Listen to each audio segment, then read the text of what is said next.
মাত্র ২৪ দিনের নবজাতককে পুকুরের পানিতে ফেলে হত্যা করার অভিযোগ উঠেছে জন্মদাতা মায়ের বিরুদ্ধে। মায়ের হাতে সন্তানের এমন মৃত্যু কোনোভাবেই মেনে নিতে পারছেন না স্বজনেরা। মায়ের আদরের ধন নিজের সন্তান। যে মায়ের নিঃস্বার্থ ভালোবাসায় বেড়ে ওঠে একটি শিশু, সেই মায়ের হাতেই প্রাণ গেল ২৪ দিনের নবজাতকের। অপরদিকে পাষাণ মায়ের দাবি, প্রবল বাতাসেই সন্তান উড়ে গেছে। বাচ্চাটা খুঁজতেছি, পাই না। পরে ওরে খুঁজা পাইছি, পরে ওরে বারবার জিজ্ঞেস করতেছে বাচ্চা কি করছে, ও বলে নাই, স্বীকার করে নাই। খালি তারপর বলছে যে বাচ্চা হাওয়ায় উড়ে গেছে। দেখি নাই গেছে, মনে করেন মাই ফালাই দিচ্ছে। উপরে ভগবান আল্লাহ জানে। মুন্সিগঞ্জের সিরাজদি খানের কিরাই ইউনিয়নের শোলপুর গ্রামে শুক্রবার ভোরে ঘটে এমন চাঞ্চল্যকর ঘটনা। নবজাতককে খুঁজে না পেয়ে খোঁজ শুরু করলে পাশের পুকুরের পানিতে মেলে শিশুর কাপড়, আর সেখানে থেকেই মৃত অবস্থায় উদ্ধার করা হয় তাকে। তো আজকে 24 দিন বয়স। তো ওরে আমি দেখাশোনা করতাম আমি। কালকে রাত্রে আমি চলে গেছিলাম বাড়িতে, তারপর আমার মা আসছিল। তারপরে ভোরবেলা সারা জায়গায় ছিল, তারপর ভোরবেলা এই কাজটা করছে। ভোরবেলা 5 মিনিটের মধ্যে কারেন্ট চলে গেছিলো, তখনই বাইরে হয়ে এরকম কাজটা করছে, বুঝতে পারে নাই। সে সময় আমার মা লাইট খুঁজতেছিল, পায় নাই। তারপরে ওখান থেকে হয়ে গেছে, খোঁজাখুঁজি শুরু হয়ে গেছিলো। বাইরে বেরোইছে পর দেখে নাই।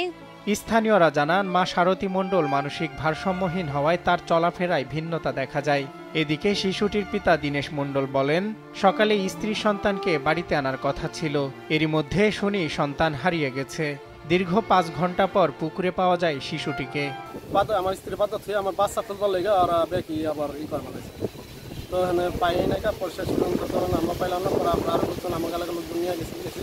পরে ওরা আবার বসতে বসতে এক জায়গায় বাচ্চারা ছিল, তো একটা কাপড় ছিল, কাপড়টা থেকে আবার চিন্তা করা হয়েছে আমার পায়রা পিটিয়ারা। এই কাপড়টার মধ্যে ওই শোয়া ছিল, ফুলের লোয়া ছিল। তো ওই কাপড়টা থেকে নিশানা করে তো আরেক বাড়ির পাশেরই আরেক বাড়ির শাক দিয়া পরে ওখানে ফালাই দিয়েছে, ওখানে পুষ্করিণীর মধ্যে। পুষ্করিণী একই পুষ্করিণী, ওইটা কারেক্ট। তো ওই জায়গা চেক করে ডুব দিয়া আমরা ছেলে সম্প্রদায়ের লোক নিয়ে গেছিলাম, তো ওরা ডুব দিয়া তখন উঠাইছে।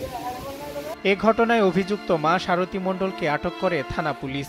প্রাথমিকভাবে ধারণা করা হচ্ছে সে মানসিক রোগী। তদন্ত শেষে বিস্তারিত জানা যাবে বলে জানান সিরাজদি খান থানার ভারপ্রাপ্ত কর্মকর্তা। এটা আসলে ওনাদের যদি কোনো কমপ্লেন না থাকে আমরা তদন্ত করব না। আমরা হেফাজতে নিয়ে আসছিলাম ওই মহিলাকে, মানসিক প্রতিবন্ধী একটা মহিলা, আমরা কথা বলে দেখি কি করা যায়। এটা এদিকে আরো 2টি সন্তান থাকায় অভিযুক্ত স্ত্রীর বিরুদ্ধে মামলা দিচ্ছেন না স্বামী। অপরদিকে তদন্ত শেষে দোষীর শাস্তির দাবি জানান স্থানীয়রা। সজল বিশ্বাস, নিউজ ডেস্ক, দেশ টিভি।